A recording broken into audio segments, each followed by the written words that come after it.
Good morning, hello and welcome back to the Beautiful Things channel. Today I'm finally getting a chance to sit down and record the long-awaited Q&A video which I've been promising you for some time. I've got lots of questions from you, all screenshotted and saved on my phone, so I'm going to go through them one by one. Now I'm not going to apologise because it does really annoy me when people apologise for things like this on YouTube, but I'm looking a little bit tatty today. I've got no makeup on, which is actually fairly normal if you watch BTHQ banter, but I'm really suffering with my allergies and my skin is really tight and really sore. It's really frustrating because we've had awful weather here in the UK for the last week. It's been pouring with rain, it's been cold and miserable, and actually my skin's been quite happy, but as soon as the sun comes out and as soon as it warms up a little bit, sure enough it all flares up. So you have me as me today, but as you know, I like to show up and just be myself and keep it real, and so here I am. And now my battery's dying. Typical. Okay, so the first question is on Instagram and it's from Healthy Stuff ASM, and she says, how do you store your PDF patterns, please? To be fair, I don't have a lot of PDF patterns. I'm not a big fan of them. If I do buy a PDF pattern, then if I can, I'll have it printed by net printer, so the big A0 size. But if I do have a PDF pattern, I tend to stick it all together and then I trace it off rather than cutting it all out. But I'm a big fan of the zip up plastic wallets. You can buy them in packs of 4 from places like Home Bargains, and I keep all my pattern pieces and the printed instructions inside the zip up wallets. And if I can, I always try and print off a picture of the front cover just to put in the front of the wallet. I'm not the best at doing that, and I have to admit I've got quite a few PDF patterns that are in the pop-up A4 plastic folders, and they don't have pictures on them, so they are a bit of a pain. It is something I need to have a look at. Elspeth's always coming into the studio looking for patterns and moaning at me because she can never find what she wants. They are all just in one big box, so we know that they're in there somewhere, but you do have to go through them.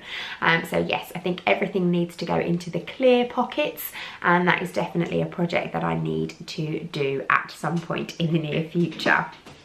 So Claire Knit Pearl has said, I'm wondering the best way to finish seams. Is it okay to use pinking shears, or is that cheating? No, of course it's not cheating, Claire. If you're a beginner dressmaker, then you're certainly not going to be looking to invest in an overlocker yet, which is my chosen, obviously, method of finishing seams. But that's only because I've got an overlocker. There is absolutely nothing wrong with pinking shears and just pressing your seams open at all. Yes, you could run a zigzag stitch along the edge of them, but I think it just looks a little bit messy if I'm honest, and it doesn't stop it from fraying any more than the pinking shears do. What you have to remember when you're making things for yourself is that other than you, nobody sees the insides of your garments, and if they look gorgeous from the outside and you feel special in them, that's all that matters. So Payne Lorianne, so Lorianne, I know Lorianne, we all know Lorianne, has said, have you ever considered organising a sewing retreat?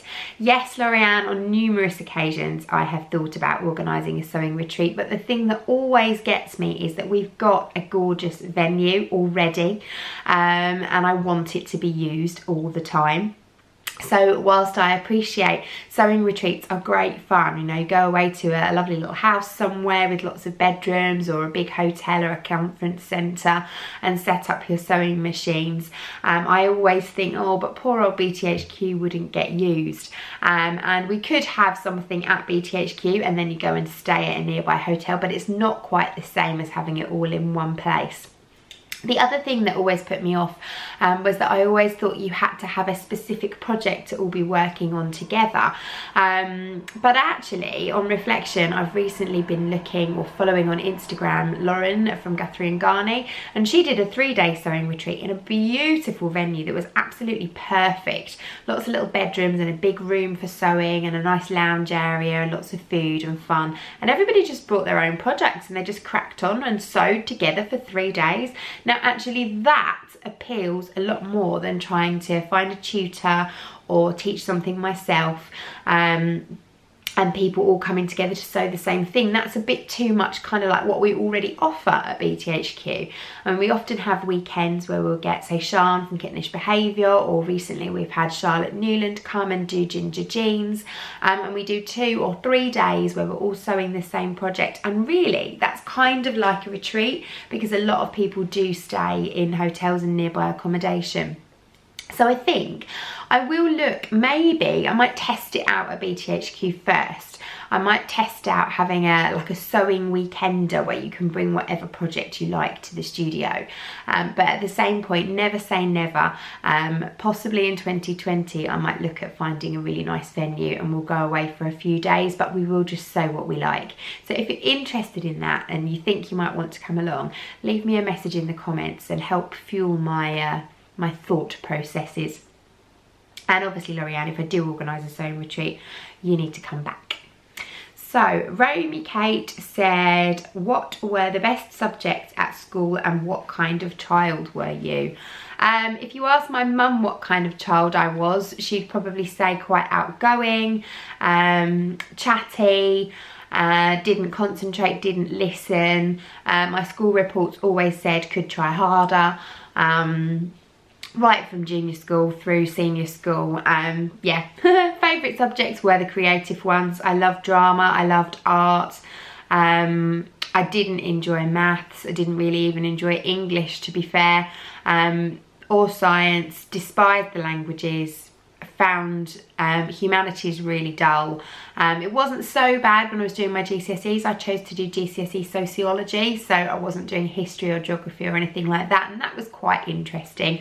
It got me interested in kind of different cultures and people's lifestyles and why people do what they do. And that was quite interesting, but definitely the creative subjects. I didn't stay on to sixth form in our school to do my A-levels. I went to college and I actually did a BTEC National Diploma in Performing Arts for 2 years. I don't think I was ever destined to be on the stage. It certainly wasn't something that I ever went through with. I never went on to drama school or university or anything like that. But what that course did do was give me absolute confidence. I'm now obviously quite happy to come on camera. I'm quite happy to stand up on a stage in front of loads of people and give a talk. Nothing like that phases me.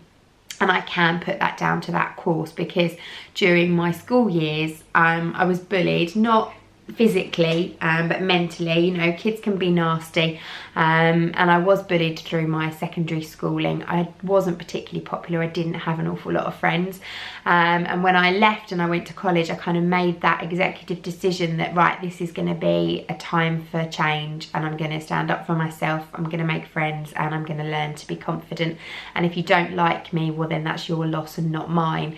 And that's kind of been my ethos throughout my adult life as well. I have a good close network of friends who I know you know, would do anything for me, and likewise. And if you don't like me and you don't enjoy me as a person and you don't want to spend time with me, well then that is fine. You know, everybody has the rights to be friends with who they want to be friends with, but those of you who are friends with me know that I'm a really good friend. So yeah, confident, but not until later in life. This one makes me laugh. Royal Creations 12 said, favourite dessert besides gin.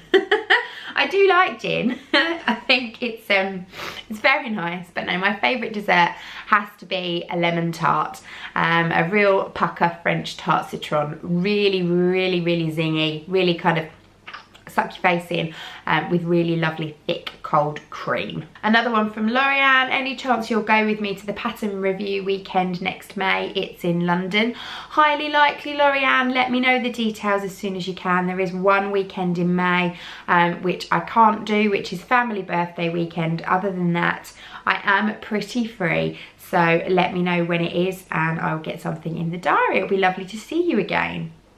Another one from Romy Kate, what's something you'd love to sew but haven't yet? Ooh, I don't know actually. I really don't know. I think if you'd asked me that a month ago, it would have been jeans, but I've done that now.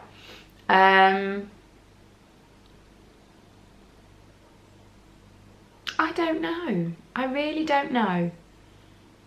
I think if I had lots of time, so I had a good, you know, couple of weeks where I could just not have to worry about work or the kids or the family and actually just do nothing but sewing, I'd like to make some of those kind of storage bags. I can't think what they're called.